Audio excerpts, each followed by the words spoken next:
तर या संपूर्ण मराठा आंदोलनावरती वेगवेगळ्या राजकीय प्रतिक्रिया आलेल्या आहेत। त्या संदर्भातल्या टॉप 9 बातम्या पाहूया।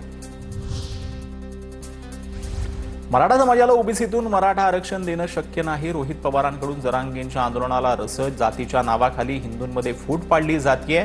नितेश राणेंचा विरोधकांचं जरांगेंवर निशाणा। नितेश राणे चुचुंदरी, मनोज जरांगेंचा नितेश राणेंवर निशाणा। नितेश राणे आवरा असं नारायण राणेंना सांगितलेलं आहे जरांगेंचं वक्तव्य।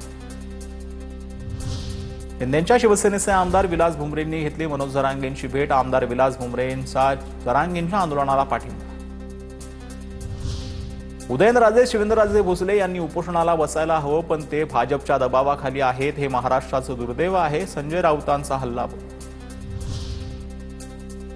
राज ठाकरेंच्या वक्तव्याला शिंदेच्या शिवसेनेकडून प्रत्युत्तर। जरांगेंच्या मागण्या पूर्ण करण्याचा सरकारचा प्रयत्न। शिंदेंना मराठा समाजासाठी काय काय केलं हे पाहावं, मंत्री उदय सामंत यांचं वक्तव्य।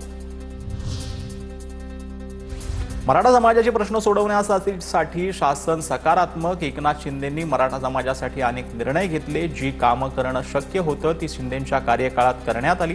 दादा भुसेंचं वक्तव्य। राज ठाकरेंमुळे संभ्रम निर्माण होऊ नये म्हणून उत्तर देत असल्याची प्रतिक्रिया।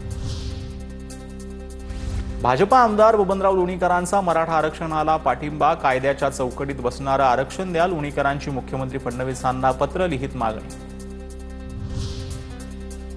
मरीन ड्राईव्ह परिसरामध्ये मराठा आंदोलकांची गर्दी। काही आंदोलक थेट समुद्रकिनारी उतरले। आंदोलकांनी समुद्रकिनारी उतरू नये, पोलिसांचं आवाहन।